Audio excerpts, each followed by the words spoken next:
नाद निनाद श्रुति सुर सब ही, जीवन घटक रसिक। श्रवणामृत रसपान करी चल, कष्ट होवे विस्मृत। जोड़ी पद लय ताल छंद सब, हृदय कंठ लई धार। तृष्णा तृप्त होई कर चली हैं, मरुभूमि के पार। मुक्त प्रवास गगन चरनाई, भाव प्रधान चलत हैं। कल्पित लोक परम घन माही, धार ख्याल बरस है। वीर भक्ति रस भाव होई है, तड़ित व्योम जगमग। नर नारी नारायण जानी, पुरुष अंग ध्रुवपद। नर नारी नारायण जानी, पुरुष अंग ध्रुवपद।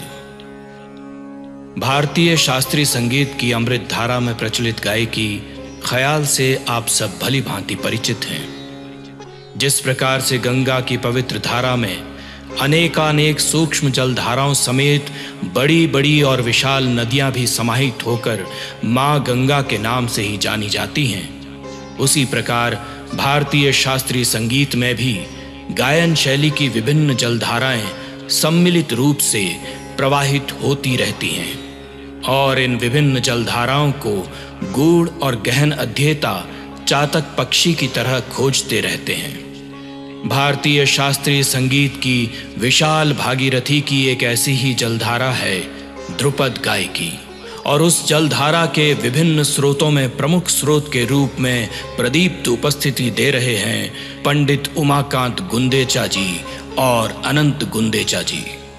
इन्हीं से कला रसिक की भांति परिचर्चा कर रही हैं डॉक्टर चित्रा शर्मा। नमस्कार। आज हम सभी दर्शकों के लिए भी और ख़ास तौर पर मैं अपने आप को बहुत सौभाग्यशाली मानती हूँ कि मैं आज गुरुकुल में हूँ। भोपाल स्थित जो ध्रुपद संस्थान है, हमारे विद्वान ध्रुपद गायक पंडित उमाकांत गुंदेचा जी आज हमारे साथ उपस्थित हैं और हमारे युवा प्रतिनिधि जो इस गायन का हम कह सकते हैं हिंदुस्तानी संगीत का एक भविष्य है, अनंत गुंदेचा जी। धन्यवाद। तो आपका सबसे पहले मैं एक स्वागत भी करती हूँ। मैं गुरुकुल में ही हूँ, मैं अपने आप को बहुत धन्य मानती हूँ कि आज आप लोगों ने मेरे लिए एक समय दिया। हम थोड़ी सी एक बातचीत करेंगे, थोड़ी औपचारिक अनौपचारिक। जी जी ज़रूर। और तो सबसे पहले सर एक बात मैं जानना चाहती हूँ कि हमारा जो ध्रुपद है उसके हिंदुस्तानी शैली की सबसे प्राचीनतम विधा है जी, और जो 15वीं शताब्दी से हरिदास जी से इसकी परंपरा ये जन्म लेती है और उसका विस्तार होते होते आप तक पहुंची है और आप तक। देखिए, ये जो आपने कहा कि स्वामी हरिदास जी से जन्म लिया, ये ठीक नहीं है। इसका जन्म तो बहुत पहले हो चुका था, यानी लगभग 10वीं 11वीं शताब्दी में यह अपने फॉर्म में आई थी, ऐसा माना जाता है और इसके प्रमाण हैं जी। तो लेकिन स्वामी हरिदास जी और तानसेन जी और बैजू बावरा, ये सब जो हैं ये ध्रुपद गायक थे 15वीं 16वीं शताब्दी में, और ये उस समय का स्वर्ण काल था, ध्रुपद का स्वर्ण काल था, स्वर्ण युग हम कह सकते हैं। राज दरबारों में उस समय हर एक दरबार में ध्रुपद गायक थे और ध्रुपद जो है एक तरीके से बहुत फल फूल रहा था और यही एकमात्र शास्त्रीय संगीत उस समय उपलब्ध था जी। हाँ सर, हम ये कह सकते हैं कि 15वीं 16वीं शताब्दी से ये प्रकाश में ज़्यादा है, बाकी है ये बहुत प्राचीन संविधा। तो इसके सर जैसे हम इसमें बानियों की बात करते हैं कि प्रमुखतः जो हमारे इसमें 4 बानी है जी। तो लेकिन जब गायकी होती है ध्रुपद की तो कलाकार बोलते हैं हम ध्रुपद गायकी कर रहे हैं, पर बानियों का जिक्र तो नहीं करते, ऐसा क्यों है? खास कारण देखिए, ये जो 4 बानियाँ हैं तो हम लोग तो डागर बानी के संवाहक हैं। हमने अपने उस्ताद जिया फरीदुद्दीन डागर और उस्ताद जिया मोहिउद्दीन डागर साहब से ध्रुपद की तालीम लिया। लेकिन ये जो 4 बानियाँ हैं गौहार, नौहार, खंडार और डागुर। जी।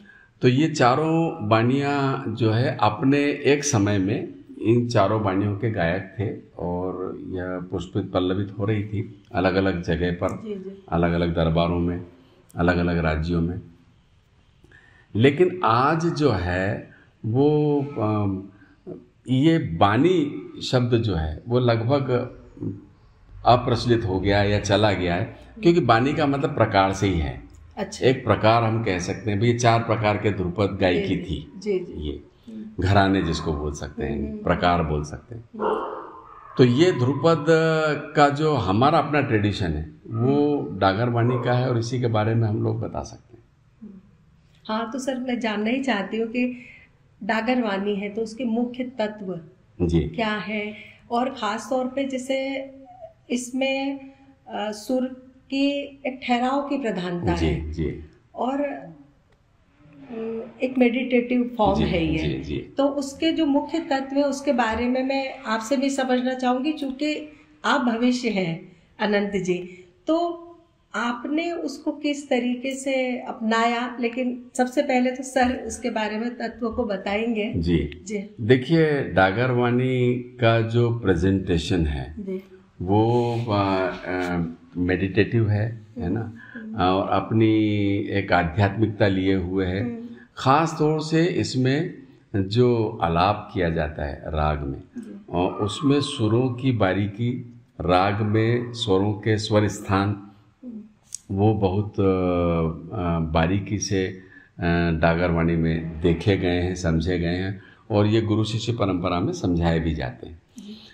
अब जो इसकी बाकी की जो क्वालिटी है, जैसे मेडिटेटिव है, जो है वो भक्ति परक है, तो चूंकि यह मंदिरों से निकला हुआ है तो इसके जो पुराने जितने भी पद हैं, ओल्डेस्ट जो पद हैं, वो सब आपको देवी देवताओं की स्तुतियाँ ही मिलेंगी। और हमारा जो टोटल जो ध्रुपद का एक मूड है वो मेडिटेटिव है, जिसको हम नाद योगा कहते हैं। वो यही ध्रुपद है जो जिसके सहारे से नाद योगा करते हैं और नाद योगा किया जा सकता है। जी। तो अनंत जी, एक बात ज़रूर है, क्योंकि आप तो भविष्य है, वर्तमान भी है, तो सुरों के ठहराव की बात हुई, आध्यात्मिक रूप है, खास तौर पे हम डागर वाणी की बात कर रहे हैं। लेकिन दरभंगा घराने की हम बात करें तो उसमें उन्होंने लयकारी का भी उपयोग किया है। तो उस विषय में आपका क्या कहना है कि आप भी कुछ इसको हम प्रयोग कहेंगे, या उसमें उस एक सौंदर्य जुड़ा लयकारी होने से, या उसके स्वरूप में कुछ परिवर्तन आया, इस विषय में आपका क्या कहना है? पहली बात तो धन्यवाद, आपने ये इंटरव्यू के लिए आप हमारे गुरुकुल आए।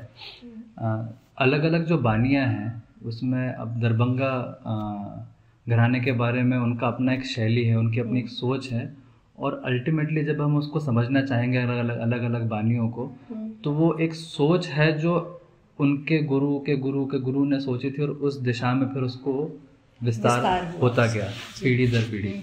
तो डागर घराने के बारे में मैं कह सकता हूँ कि सुर को देखने का तरीका, रागों को देखने का तरीका, लय को समझने का तरीका, जैसे आप कह रहे हैं कि दरभंगा में लयकारी पे बहुत ध्यान दिया जाता है, ये ऐसे ही डागर बानी में भी बोल बाट पे बहुत ध्यान दिया जाता है। जो स्तुतियाँ हैं उनको किस प्रकार से बनाया जाता है, भले कोई भी घराना हो मगर उसमें शिव स्तुति होगी ही, गणेश स्तुति होगी ही। तो हर घराने की अपनी एक सोचने का तरीका है, जैसे कि वो जिससे वो धीरे धीरे अपने पीढ़ी दर पीढ़ी उसका विस्तार होता जाता है। और उसका एक स्वरूप, मतलब घराने भी इसी वजह से ही बने होंगे कि अपनी एक जो सृजन क्षमता होती है गुरु की और एक कलाकार की, जैसे आपने बताया कि बोल बाँट पे इस पे ध्यान दो, तो उन्होंने सालों साल उस वक्त ध्यान दिया होगा और आप लोगों ने भी उस चीज़ को विस्तार किया होगा। देखिए, बिल्कुल बिल्कुल सही बात कह रही हैं आप कि ये जो आज हम फॉर्म देखते हैं ध्रुपद का, ये फॉर्म एकदम से नहीं बन गया, एकदम से नहीं बना, धीरे धीरे धीरे धीरे धीरे डेवलप होते हुए और होते होते होते होते आज इस फॉर्म में आया। तो जाहिर बात है कि हर पीढ़ी में और हर समय में जो गुणी कलाकार उस्ताद हुए हैं, पंडित हुए हैं, उन्होंने उसमें सोचा और सोच करके कुछ उसमें जोड़ा, तो वो एक स्वरूप उसका बनता गया जो आज हमारे सामने है। तो ये कई पीढ़ियों की इसमें मेहनत है, सोच है, और यही हमारा ट्रेडिशन कहलाता है, यही परंपरा का विस्तार है। बिल्कुल सर, जैसे हम गायकी की, ध्रुपद गायन के बारे में बात कर रहे हैं, तो युगल गायकी कब से प्रकाश में आई? खासतौर पे हम गायन के सौंदर्य को केंद्र में रखें तो एकल से युगल में आने में इसमें और अन्य चीज क्या जुड़ी? आपने जो ये कहा है कि युगल गायन कब से आया ध्रुपद में, तो ये जो डागर घराने में तो उस्ताद जाकिरुद्दीन अलाबंदी खां साहब जी बिल्कुल वो थे, उनका जो युगलबंदी में गायन होता था, ये जो है लगभग 1920 के आसपास थे। मतलब हिंदुस्तान में इनका बड़ा नाम था और गाते बजाते थे ध्रुपद। तो वहाँ से डागर ट्रेडिशन में जुगलबंदी तो हमें वहाँ से देखने को मिलती है, और उसके पहले कभी रही हो तो हमें पता नहीं। लेकिन ये उस्ताद जाकिरुद्दीन अलाबंदी खां साहब उन्होंने जुगलबंदी में गाया, फिर उस्ताद नसीर मोइनुद्दीन और नसीर अमीनुद्दीन खां साहब उन्होंने जुगलबंदी में गाया, फिर उसके बाद उस्ताद ज़हीरुद्दीन और उस्ताद फयाजुद्दीन खां साहब ने, यानी जो डागर परंपरा है, इन्होंने गाया। हाँ, मतलब पूरी परंपरा युगल गायकी की रही। ऐसा नहीं कह सकते कि पूरी परंपरा। अब डागर घराने में भी जो है ये युगल गायन की ये जो परंपरा, मैंने 3 नाम लिए जोड़ियों के, इन 3 लोगों ने जोड़ियों में गाया। बाकी तो सारे जितने भी डागर घराने के जो दूसरे गायक उस्ताद हैं, उन्होंने तो सिंगल ही गाया। हमारे उस्ताद भी अकेले ही गाते थे। तो युगल गायन का अपना एक महत्व है, उसका एक चार्म है, उसकी अपनी एक सुंदरता है। लेकिन इसका मतलब ये नहीं है कि ध्रुपद युगल गायन में ही गाया जाता है, अकेले भी गाते हैं। नहीं, मैं ये जानना चाह रही थी अनंत जी कि आप इससे, जैसे जब हम युगल गायकी में आए तो उससे एकल का एक सौंदर्य होता है गायन का, तो उसमें युगल में और किस तरीके से चीजें जुड़ी? जैसे आप अगर रंगों को देखेंगे, अगर एक रंग है तो वो अच्छा है, अगर 2 रंग मिलेंगे तो कुछ तीसरी बात बनेगी। क्या बात है? वैसी बात होती है जुगलबंदी में कि एक सोच तो है ही, अगर उसी दिशा में दूसरी सोच भी बढ़ती जाए तो वो दोनों जाके जब मिलते हैं तो उसका एक अलग रंग निकलता है, एक अलग स्वाद निकलता है। वो उस जुगलबंदी का खासियत होती है। और हमारा सौभाग्य है कि हमें ऐसी जुगलबंदी से सीखने को मिला जहाँ पे सिक्के के दोनों पहलुओं को उन्होंने दिखाया। तो उससे सुंदरता राग की, उससे सुंदरता संगीत की, सोच की एक विस्तार रूप से भी दिखती है और एक सम्मिलित रूप से भी दिखती है। सर, इससे संदर्भ में कभी मुझे एक प्रश्न मतलब ज़रूरी भी लगता है कि ध्रुपद गायन एक समय में इसका मतलब हम कह सकते हैं प्रचलन ही बहुत कम हो गया था, ख्याल गायकी का प्रचलन ज़्यादा था। तो आप दोनों भाइयों का, खास तौर पर अनंत भी उसी परंपरा में है, कि क्या कारण रहा कि आपने ध्रुपद को ही चुना, जबकि उसकी अपना एक सौंदर्य, उसका इतिहास, उसकी मतलब कह सकते हैं कि प्रसिद्धि ज़्यादा बन रही थी ख्याल गायकी की? जी नहीं, आपने ठीक कहा कि ख्याल गायन ज़्यादा प्रचार में था, लोग ज़्यादा सुन रहे थे और ज़्यादा उसका जो है हर तरीके से, यानी ऑर्गेनाइजिंग लेवल पर भी और परफॉर्मिंग लेवल पर भी ख्याल ज़्यादा प्रचारित था। तो हम लोगों ने जिस समय शुरू किया 1980s में, तो उस समय ध्रुपद के गिने चुने नाम थे, यानी उस्ताद डागर ब्रदर्स, जो जूनियर डागर ब्रदर्स थे, उस्ताद ज़हीरुद्दीन डागर साहब और फयाजुद्दीन डागर साहब, वो और 1-2 नाम और प्रचार में थे। इसके अलावा कोई सुनने में आता नहीं था नाम। तो ये बात सही है कि ध्रुपद का एक तरीके से लोप सा हो गया था। तो हमने यही सोच के ध्रुपद में हम आए कि जब हमारे यहाँ का इतना पुराना संगीत, प्राचीन संगीत, जो कि हमारे यहाँ एक तरीके से उसको मदर म्यूज़िक कहा गया है कि भाई सारी विधाएं इससे निकली हैं, सारा संगीत इससे, ध्रुपद से निकला है, रिलेटेड है, तो फिर इसको लोग गाते क्यों नहीं? और हमने जब इसमें बारीकी से देखा तो हमको ये भी लगा कि इसमें सुर का, ताल का, लय का, गायकी का, हर रंग का जो है मज़ा है, हर अंग का भी मज़ा है और रंग का भी मज़ा है। तो एक अपॉर्चुनिटी मिली हमको मध्य प्रदेश सरकार की स्कॉलरशिप ध्रुपद सीखने के लिए। तो फिर हम दोनों भाई यहाँ भोपाल में आए और उस्ताद से फिर हमने गुरु शिष्य परंपरा से ध्रुपद की तालीम लिया। तो यही एक कारण था हमको सीखने का कि एक तो हमको ये था कि जब हमारी इतनी प्राचीन गायकी है ये और इतनी अच्छी गायकी है, तो ये प्रचार में क्यों नहीं है, और नहीं है तो इसको लाना चाहिए प्रचार में, ये एक मन में था। हाँ सर, जैसे क्या जो ध्रुपद का प्रचलन बीच में जैसे कम हुआ, तो उसका कारण क्या, उसमें जुड़े भक्ति के जो पद रहे, शायद ये वजह थी कि भक्ति और ख्याल गायकी में तो एक खुलापन है, बहुत सारे रसों की उसमें प्रधानता है जी। तो क्या क्या मतलब कोई सा कारण हम सोच सकते हैं कि ऐसे अकबर के ज़माने में तो तानसेन जी खुद ही थे जी, और तो उसका एक खास कारण क्या हो सकता है? आप जो कह रही हैं कि ध्रुपद के पीछे रहने का क्या मुख्य कौन कौन से कारण रहे। देखिए क्या होता है कि एक तो समय समय की बात होती है, नई नई चीज़ें आती है, जैसे ख्याल आया तो अपनी एक नवीनता के साथ, एक नई फ्रेगरेंस के साथ, एक नई सोच के साथ वो आया, तो वो भी एक कारण रहा।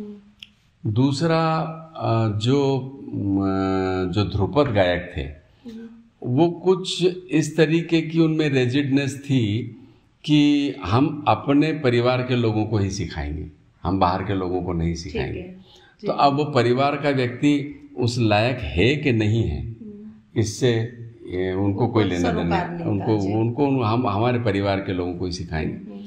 तो वो एक कारण ये भी रहा कि फिर वो उतना आगे नहीं बढ़ पाया। दूसरा ये कि जो प्रेजेंटेशन का भी जो एक सवाल है कि ख्याल का जिस स्तर पे जितने मैच्योरिटी और जितनी परिपक्वता के साथ जो प्रेजेंटेशन हो रहा था, है ना, वहाँ पर ध्रुपद कहीं ना कहीं थोड़ा कमज़ोर पड़ा प्रेजेंटेशन के मसले में। तो इसका एक कारण ये भी रहा। तो ऐसा एक कारण नहीं कहेंगे हम, ये जो मैंने 3-4 कारण बताए सर, ये भी तो फिर दूसरा ये कि एक्सपोजर भी कम रहे लोगों को। हाँ, नहीं सर, जैसे राजाश्रय तो हर एक कलाकार को मिला जी, और स्वाभाविक तौर पे राजा की सोच के हिसाब से एक कलाकार अपने आप को रखता होगा। तो ऐसा तो नहीं कि ध्रुपद गायकी में हम अपने पदों के उस पे ही रहे, राजाओं का हमने गुणगान ना किया हो। कह सकते हैं हम। गुणगान भी हुआ, हाँ, गुणगान की भी कमी नहीं रही। चूँकि तानसेन अकबर के दरबार में थे तो उन्होंने अकबर की शान में भी गाया, भगवान की शान में भी गाया, तो वैसी कमी तो नहीं रही। बट वही एस्पेक्ट है कि एलिमेंट ऑफ परफॉर्मेंस जो है, कितना सारे प्रोग्राम हो रहे हैं, उस प्रोग्राम का स्तर बाकी प्रोग्रामों के कंपैरिजन में कैसा है, सुनने वालों तक वो, जैसे मेरे मन में जो सोच है वो आप तक मैं कैसे पहुंचा पा रहा हूँ, उस पर भी डिपेंड करता है। अगर मैंने सरलता से आप तक पहुंचा दी वो बात, या क्लिष्टता से पहुंचा, तो वो पहुंचने में कमजोरी होगी, मुश्किल होगी। उन सब एस्पेक्ट को मिला के, और एक अपना समय भी होता है कि कोई चीज़ अगर ऊपर है तो कोई इसका नीचे का भी समय होगा, कोई नीचे है तो उसका ऊपर का भी समय होगा। तो वो एक साइकिल जो है म्यूजिक की या समय की, उसके अनुसार भी अगर आप उस दृष्टि से देखा जाए तो ख्याल जो आज से 30 साल पहले था उसकी जो ग्रोथ हुई है परसेंटेज वाइज, उससे ज़्यादा एक्सपोनेंशियली ध्रुपद की ग्रोथ हुई है। हाँ, आज के समय अगर पहले सिर्फ 20 कलाकार थे भारत में आज से 50 साल पहले, और आज अगर 2000 लोग उसको सीख रहे हैं, समझ रहे हैं, सुन रहे हैं, तो वो कितना बड़ा ग्रोथ है। कंपैरिजन में क्या इतनी ग्रोथ दूसरे आर्ट फॉर्म्स को मिली, वो भी सोचने की बात है। ध्रुपद जो है वो निश्चित रूप से इस समय, आज के समय में, यानी मैं पिछले 25-30 साल के सिनेरियो की अगर बात करूं तो बहुत फला फूला है हर तरीके से। इसमें ग्रोथ हुई है, यानी ऑर्गेनाइजिंग लेवल पर भी हम अगर सोचें तो ध्रुपद के बहुत सारे कार्यक्रम हो रहे हैं, युवा लोग सीख रहे हैं, पूरी दुनिया का ध्यान जो है वो नाद योगा म्यूज़िक के लिए ध्रुपद की ओर आकृष्ट हुआ है। इसके अलावा जो है यंग बच्चे भी जो हैं पूरी दुनिया भर से, हमारे हिंदुस्तान के भी यंग बच्चे कर रहे हैं और दूसरे देश विदेश के बच्चे भी जो है वो ध्रुपद सीख रहे हैं। तो मेरा ऐसा मानना है कि पिछले 25-30 सालों में बहुत तेज़ी से ध्रुपद का सिनेरियो बदला है और वैश्विक स्तर पर इसकी पुनर्स्थापना हुई है। सर, जैसा अभी अनंत जी ने बताया कि अकबर के दरबार में तानसेन जी ने भी उनकी वाहवाही कह सकते हैं, उनके श्रद्धा में कुछ गाया था, तो उसका कोई एग्जाम्पल जी देखिए क्या है कि दरबार में जो लोग रहते हैं, है ना, गायक भी रहते हैं, नर्तक भी रहते हैं, बजाने वाले भी रहते हैं, पूरा एक वो मतलब गुणीजनों का एक जमावड़ा रहता है, गुणीजन खाना उसको बोलते हैं। तो वो सब मिलकर के ये भी देखते हैं कि राजा को क्या चीज़ पसंद है और उसी हिसाब से वहाँ उस दरबार में संगीत का गाना बजाना डेवलप होता था। क्योंकि राजा को अगर कोई चीज़ पसंद नहीं है तो आप कैसे उसको गा बजा सकते हैं। हाँ, आश्रय तो उनका ही आखिर। और राजाओं को जाहिर बात है कि अपनी स्तुतियाँ भी पसंद थी, तो तानसेन जी ने भी अकबर की प्रशंसा में पद गाए। उसमें एक पद है कि तेरो बल प्रताप ऐसो जैसो, उड़गन में भानु है तू रब समान। तो मतलब उनको कहा कि तू तो ईश्वर के समान है। तो ये स्तुतियाँ भी हुई है।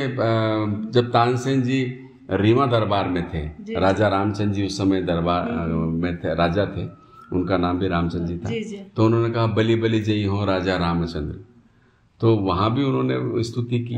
तो ये स्वाभाविक था।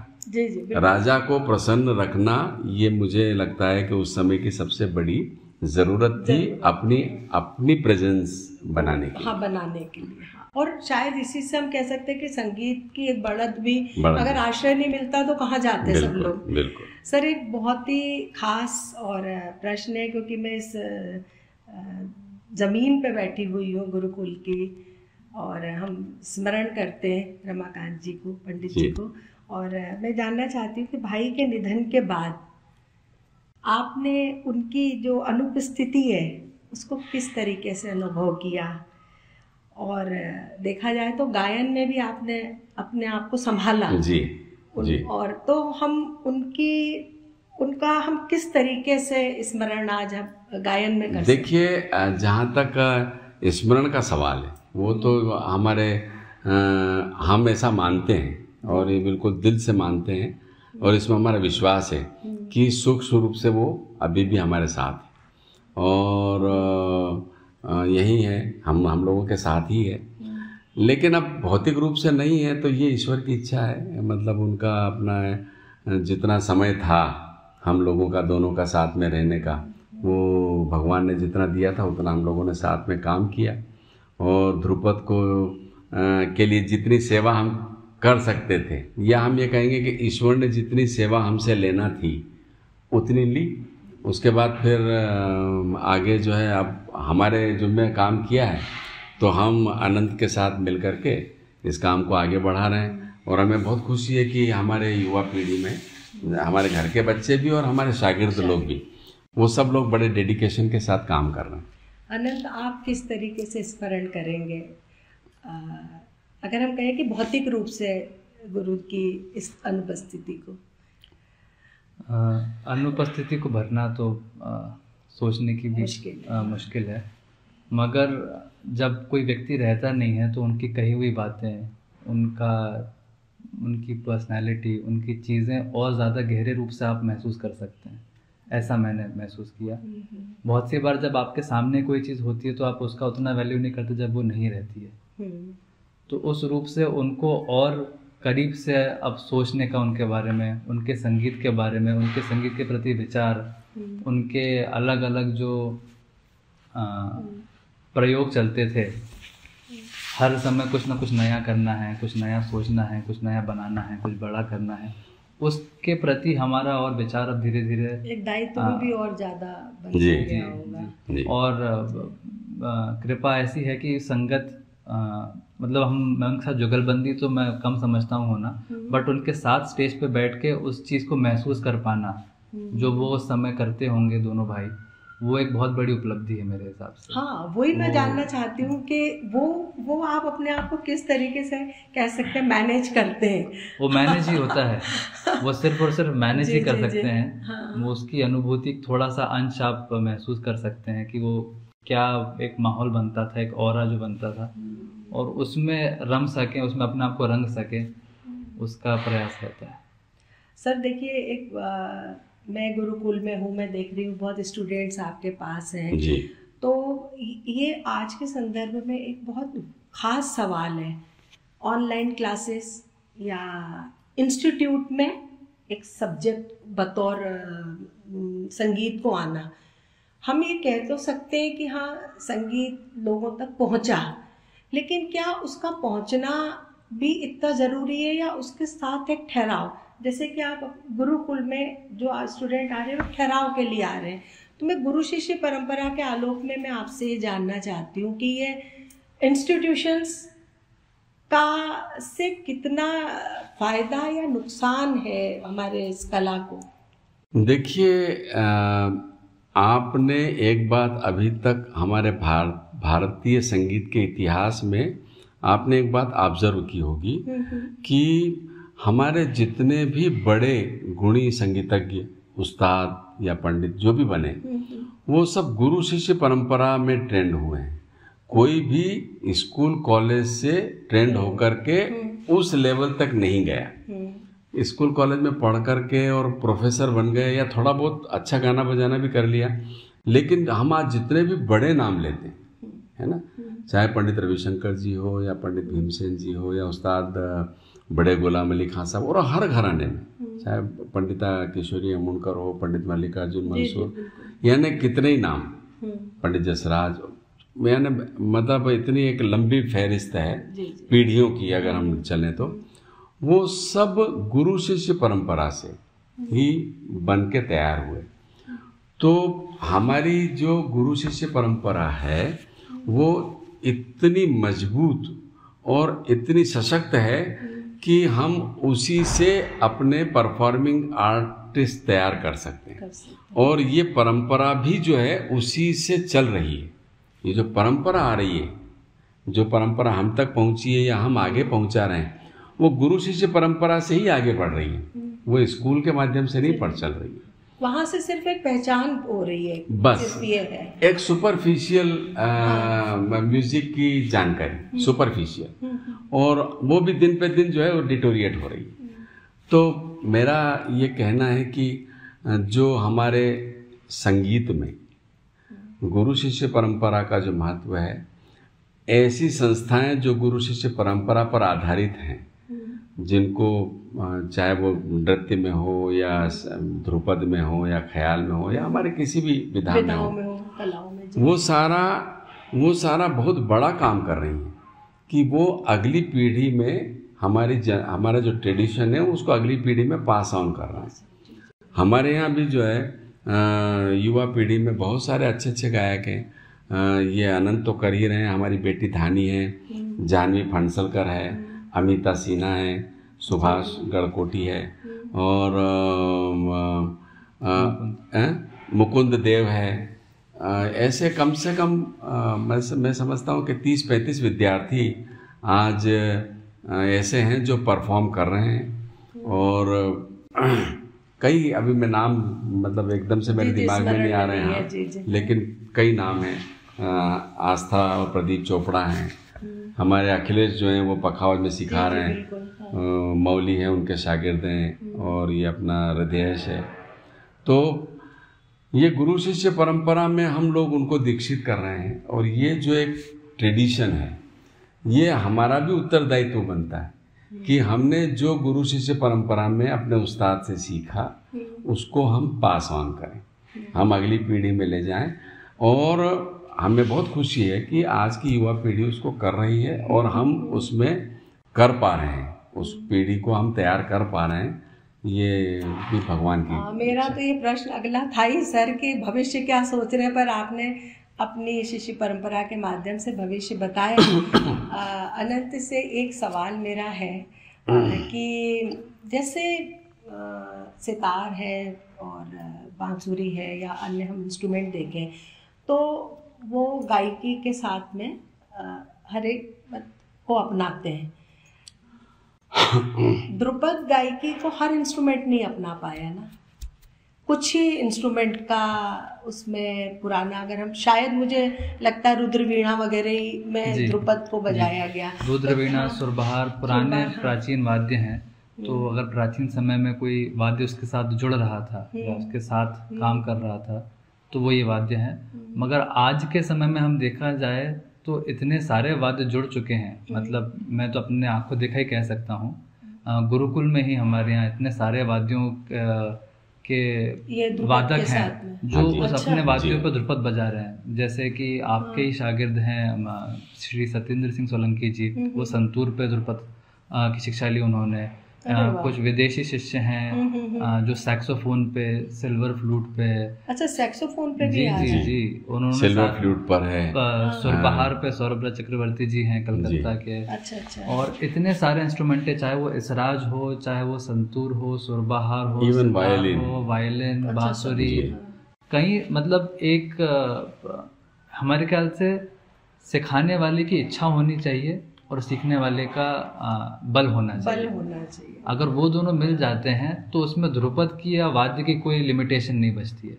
हाँ, वो दोनों जुड़ने के लिए ही बने हैं। हाँ, बिल्कुल। संगीत तो जुड़ने के लिए बना है, मगर वो सिखाने वाले की इच्छा होनी चाहिए और सीखने वाले की हिम्मत होनी चाहिए कि मैं उसकी अपने इंस्ट्रूमेंट के लिमिटेशंस को साइड में रख के उसको कैसे इससे जोड़ सकता हूँ या शैली को कैसे अपना सकता हूँ, उस पर बात होती है। और उसका जीता जाता प्रमाण हमने यहाँ पे गुरुकुल में देखा है कि इतने सारे वाद्यों को ध्रुपद शैली में वो बजा रहे हैं। सर, एक अंतिम की सवालों की तरफ ही हूँ मैं, क्योंकि जब बात हो रही है तो उसमें इतनी कुछ चीज़ें मेरे अभी आपसे बात करते करते निकल के आ रही है कि वो एक हम जब मेंटली प्रिपेयर होते हैं ना तो वो अलग हो गया, अब तो आपके साथ संवाद हो रहा है। तो मुझे लगता है कि पवित्रता का प्रभाव है कि अंदर से कुछ बात जानना चाह रही हूँ कि हम जब भी संगीत की बात करते हैं, संगीत के किसी विधाओं में, तो हम कहते हैं कि सबसे बड़ा है उसका एक आनंद है, उसका रास्ता हम कहाँ तक देखते हैं, भक्ति है। मतलब ये शैली तो स्पेशली मेडिटेटिव है और कि भक्ति है या उसका एक आनंद है, लेकिन उसके साथ एक जुड़ा हुआ सबसे बड़ा होता है रस निष्पत्ति। तो हम ध्रुपद की गायकी में सभी रसों का समावेश क्या संभव हुआ या हमने कितने रसों के साथ ही उसको देखा? देखिए, गाने बजाने में जो अंतिम उद्देश्य है, मैं कहूँगा संगीत का, संगीत में तीनों चीज़ें आ गई, गायन, वादन और नृत्य, तीनों चीज़ें आ गई है। तो संगीत का जो अल्टीमेट जो उद्देश्य है वो तो शांत रस है कि आपकी जो मेंटल स्टेटस है वो एकदम शांत हो जाए और आप एक हम आनंद की स्थिति में, परमानंद की स्थिति में चले जाए। तो ये तो अंतिम उसका जो ध्येय है। अब इसके बीच में जो दूसरी चीज़ें हैं वो पद के हिसाब से, राग के हिसाब से, शब्दों के हिसाब से रस उत्पन्न करती है। जैसे श्रृंगार रस हुआ या विरह है या आपका हास्य है, तो ये होता रहता है। लेकिन अल्टीमेट जो इसका रस का हमारा यानी कला का सारी कलाओं का जो अंतिम ध्येय है वो तो शांत है। तो अनंत जी, आप तो बिल्कुल यंग युवा कलाकार हैं और इसी शांत रस की अनुभूति और आनंद के साथ में और इसका भविष्य तो वैसे आपने बताया आप सुरक्षित देखते हैं और खूबसूरत देखते हैं, तो हम तो यही कामना करते हैं। और एक और निवेदन सर, मैं चाहती हूँ कि हमने रस की बात की, शांत रस की, तो एक छोटा सा अगर आप कुछ अभी हमारी बातचीत के दौरान आपके अगर कुछ लग रहा हो गायकी में तो हम जरूर आपसे सुनना चाहेंगे। जरूर जरूर जरूर। छोटा सा हम एक पद जो है वो प्रस्तुत करते हैं।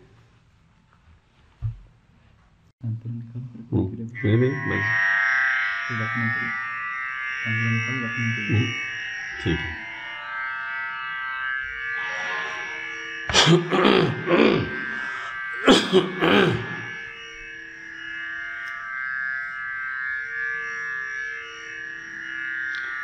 संध्या संजीवनी।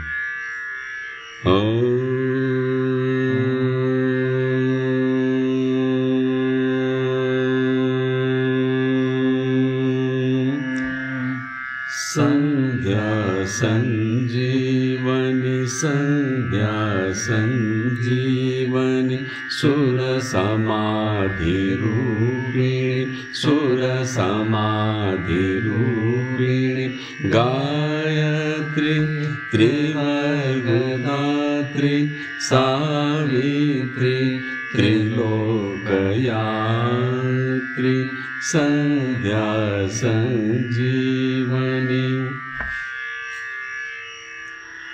महामंत्र महायंत्र महातंत्रिणी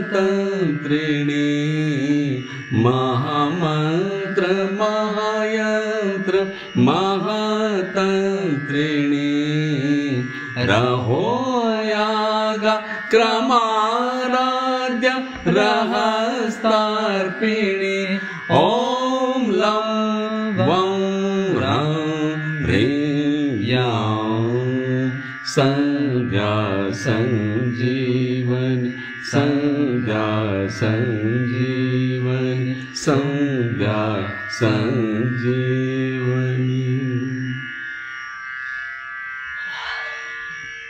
बहुत बहुत धन्यवाद सर, आपने मुझे समय दिया और सबसे जो मेरे लिए हमेशा स्मरणीय और ऐतिहासिक क्षण रहेगा कि मैं इस पवित्र भूमि पर आपके साथ हूँ।